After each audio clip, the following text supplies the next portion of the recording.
Hi, welcome to ஹரா tailors. Weight loss 100 day சேலஞ்சில் இன்றைக்கி 28வது நாளில் நான் ஸ்டார்ட் பண்ணுறேன். என்னோடய வெயிட் என்ன அப்படின்னு செக் பண்ணி பார்க்கும்பொழுது 88 கிலோ 650 கிராம் இருக்குது. இதை நான் ஃபஸ்ட்டு நோட்டில் என்ட்ரி பண்ணிக்கிறேன். ஒரு சிஸ்டர் கமெண்டில் கேட்டிருந்தாங்க, வெயிட் மிஷின் எங்கே வாங்கினா நல்லாயிருக்கும், நீங்கள் எங்கே வாங்கினீங்க, அதோட லிங்க் இருந்தால் அனுப்பி வைங்க, எவ்வளோ காஸ்ட்டு அப்படின்னு சொல்லி கேட்டிருந்தாங்க. நான் இந்த வெயிட் மிஷின் வாங்கி 5 இயர்ஸ் ஆகுது. இது நான் வாங்கும்பொழுது ரேட் வந்து பார்த்திங்கன்னா 500 இருந்தது. அமேசானில் வாங்கினேன். இப்போ நிறைய மாடல்ஸில் வந்திருக்கு. கண்டிப்பாக நீங்கள் அமேசான்லேயோ இல்லை மீஷோலேயோ நீங்கள் பார்த்து நீங்கள் வாங்கலாம். லிங்க் எனக்கு எதுவும் தெரியாது. அதனால் நீங்கள் ஃபஸ்ட்டு ஒரு சிம்பிளான மிஷினே வாங்குங்க. இப்போதைக்கு அது போதுமானது. ஏன்னா இதுதான் நல்லா இருக்கும் அப்படின்னு எனக்கு சொல்ல தெரியல. நானும் அமேசானில் பார்த்து தான் இதை வாங்கினனால நீங்கள் ட்ரை பண்ணி பாருங்கள். ஏன்னா என்கிட்ட அந்த லிங்க் எதுவுமே இல்லை. அதுக்கப்புறம் வந்து பார்த்திங்கன்னா, நேற்று இன்னொரு சிஸ்டர் கேட்டிருந்தாங்க, இந்த பாதாம் ட்ரிங்க் வந்து எப்படி போடுறீங்க அப்படின்னு சொல்லிட்டு. ஆல்ரெடி நான் அது வீடியோ போட்டிருக்கேன். பார்க்காதவங்களுக்கு இப்போ சொல்லிடுறேன். பாதாம் பருப்பை முன்னாள் நைட்டே நல்லா ஊற வச்சுட்டு மறுநாள் காலையில் அந்த தோலை நீக்கிடுங்க. மிக்ஸி ஜாரில் பாதாம் பருப்பு ஊற வச்ச தண்ணி, அதுக்கப்புறம் வந்து பார்த்திங்கன்னா கொட்டை நீக்கின பேரிச்சம்பழம் சேர்த்து நல்லா கிரைண்ட் பண்ணி நல்லா தண்ணி மிக்ஸ் பண்ணிவிட்டு அதுதான் காலையில் நான் ட்ரிங்க்காக எடுத்துக்கிறேன். உடம்புக்கு ரொம்ப நல்லது. சரிங்களா? ட்ரை பண்ணி பாருங்கள். இல்லைன்னா நான் அதுக்காக தனியாக ஒரு வீடியோவும் போடுறேன். இன்றைக்கி வந்து மார்னிங் வந்து பார்த்திங்கன்னா, எப்போவுமே வந்து எழுந்த உடனே இந்த வெயிட்லாம் செக் பண்ணி பார்த்துட்டு என்னோடய கார்டனில் போய் சுற்றி பார்த்துட்டு வருவேன். அன்றைக்கி எதாவது பூக்கள் பூத்துருக்கா அப்படின்னு சொல்லிட்டு. இன்றைக்கி பார்க்கும்பொழுது நம்ம வந்து ஒரு 1.5 மாதத்துக்கு முன்னே செம்பருத்திலாம் வச்சோம் இல்லையா, அதில் வந்து ஃபஸ்ட்டு பூ வந்து பூத்துருக்கு. ரொம்ப சந்தோஷமாக இருக்குது. ஒத்த செம்பருத்தி. ஆக்சுவலாக என்கிட்ட நிறைய செம்பருத்தி செடி இருந்தது, ஆனால் போயிடுச்சு. திரும்பி தான் வாங்கி வச்சேன். இந்த வெயிட் லாஸ் பண்ணும்பொழுது செம்பருத்தி டீ ஆகட்டும், சங்குப்பூ டீ ஆகட்டும் எடுத்தோம் அப்படின்னா உடம்புக்கு ரொம்ப நல்லது. அதுவும் இப்போ எங்கள் செம்பருத்தி செடியில் வந்து பார்த்திங்கன்னா நிறைய மொட்டு விட்டுருக்கு. கண்டிப்பாக டெய்லி ஒரு பூ விடும் அப்படின்னு நினைக்கிறேன். அதனால் இன்னிலேருந்து காலையில் நான் எடுக்கக்கூடிய டீ வந்து பார்த்திங்கன்னா செம்பருத்தி பூ டீ தான் எடுக்க போகிறேன். இன்றைக்கி இந்த ஒரு பூ இருக்கு இல்லையா, இந்த ஒரு பூவில் எப்படி டீ போட்டு சாப்பிடுது அப்படின்றத நான் சொல்கிறேன். ரொம்ப ஈஸி தான்.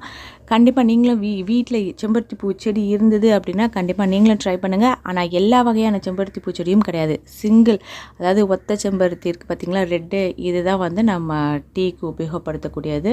இதை நான் இன்றைக்கி கட் பண்ணி எடுத்துக்கிறேன்.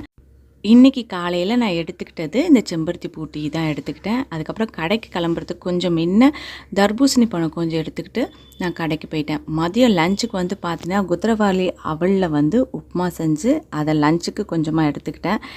ஈவினிங் வந்து எனக்கு பசிக்கலை. அதனால் நைட்டு திரும்பவும் வந்து கொஞ்சம் திராட்சையும் கொஞ்சம் தர்பூசணி பழம் மாதிரி எடுத்துக்கிட்டேன். நைட்டு வந்து இன்றைக்கி ஜீரக தண்ணி குடிக்கிறதுக்கு டைம் இல்லை அப்படின்றதுனால இது வந்து பார்த்திங்கன்னா நல்லா 1 டம்ளர் இருக்க மாதிரி தண்ணியை நான் ஒரு பாத்திரத்தில் சூடு பண்ணுறேன்.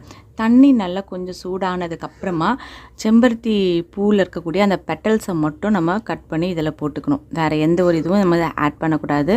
நல்லா வாஷ் பண்ணிவிடுங்க பூவும். ஏன்னா நம்ம வெளியேருந்து கொண்டு வரோம், அதனால் டஸ்ட்டெல்லாம் இருக்கும். அதனால் பூவை நல்லா வாஷ் பண்ணிவிடுங்க. இப்போது அந்த பெட்டல்ஸை இந்த சூடாக இருக்கக்கூடிய இந்த தண்ணியில் போட்டுடுங்க.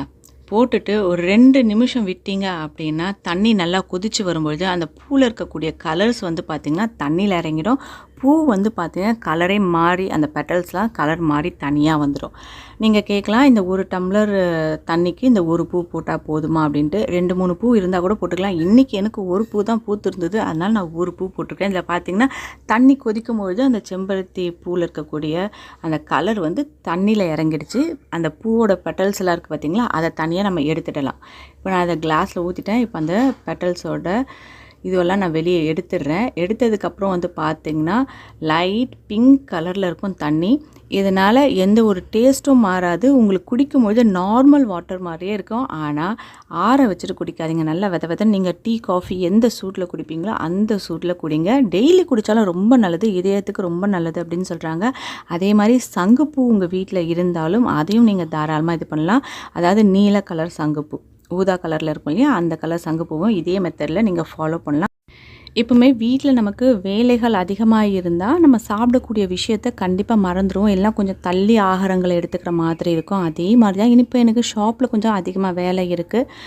ரம்ஜான் வருது, தெலுங்கு வருஷப்பிறப்பு வருது, தமிழ் வருஷப்பிறப்பு வருது அப்படின்றதுனால கொஞ்சம் ஆர்டர்ஸ் நிறைய இருக்குது. ஆல்ரெடி உங்கள் எல்லாருக்குமே தெரியும்னு நினைக்கிறேன். ஷாப்பில் எல்லா வேலைக்கும் நான் மட்டும்தான், கட்டிங் ஆகட்டும், ஸ்டிச்சிங் ஆகட்டும், ஃபினிஷிங் ஒர்க் எல்லாமே நான் தான் பண்ணணும் அப்படின்றனால ஷாப்பில் நிறைய ஒர்க் இருக்குது.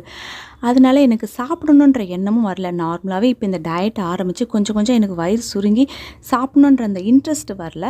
இப்போ இந்த வேலைகள்லாம் அதிகமாக இருக்கும்போது அந்த பசி அப்படின்ற ஒன்று எடுக்காததுனால எனக்கு கொஞ்சம் ரொம்ப எனக்கு ஹெல்ப்ஃபுல்லாக இருக்குது டயட் வந்து மெயின்டைன் பண்ணுறதுக்கு. நான் ஒரு டைலராக இருக்கிறதுனால எனக்கு இந்த வேலைகள் இருக்குது. நீங்கள் வீட்டில் இருக்கவங்களாக இருந்தால் வீட்டில் இருக்கக்கூடிய வேலைகளை கொஞ்சம் எடுத்து போட்டு எக்ஸ்ட்ராவாக நீங்கள் செய்யும் பொழுது கண்டிப்பாக அந்த வேலை நேரங்களில் பசி அப்படின்ற ஒன்று நமக்கு வராது. நம்ம டயட் இருக்கும்போது அது கொஞ்சம் யூஸ்ஃபுல்லாக இருக்கும் அப்படின்னு நான் நினைக்கிறேன். கண்டிப்பாக ட்ரை பண்ணி பாருங்கள். அதே மாதிரி ஹரிணியோட வெயிட் லாஸ் வீடியோ ஹாப்பிமா சேனல் அப்லோட் பண்ணிகிட்ருக்கேன் டெய்லி. உங்கள் வீட்டில் இருக்க குழந்தைங்க ஹெல்த்தியாக வெயிட் லாஸ் பண்ணணும்னு நீங்கள் நினச்சிங்க அப்படின்னா அந்த சேனலை விசிட் பண்ணி பாருங்கள். அந்த சேனலோட லிங்க் கீழே டிஸ்கிரிப்ஷன் பாக்ஸில் கொடுக்குறேன். போய் பார்த்து உங்களுக்கு அந்த வீடியோஸ்லாம் பிடிச்சிருந்தது அப்படின்னா சேனலுக்கு சப்போர்ட் பண்ணுங்கள். அதே மாதிரி இன்றைக்கி இந்த வீடியோ உங்களுக்கு பிடிச்சிருந்தது அப்படின்னா ஒரு லைக் பண்ணுங்கள், உங்கள் ஃப்ரெண்ட்ஸோட ஷேர் பண்ணுங்கள். இதற்கு சப்ஸ்கிரைப் பண்ணாத வியூவர்ஸாக இருந்தால் சப்ஸ்கிரைப் பண்ணி பக்கத்தில் அந்த பெல் ஐக்கானை கிளிக் பண்ணிங்கன்னா ஃபியூச்சரில் வரக்கூடிய எல்லா வீடியோஸோட நோட்டிஃபிகேஷனும் உங்களுக்கு உடனே கிடைக்கும். தேங்க்யூ.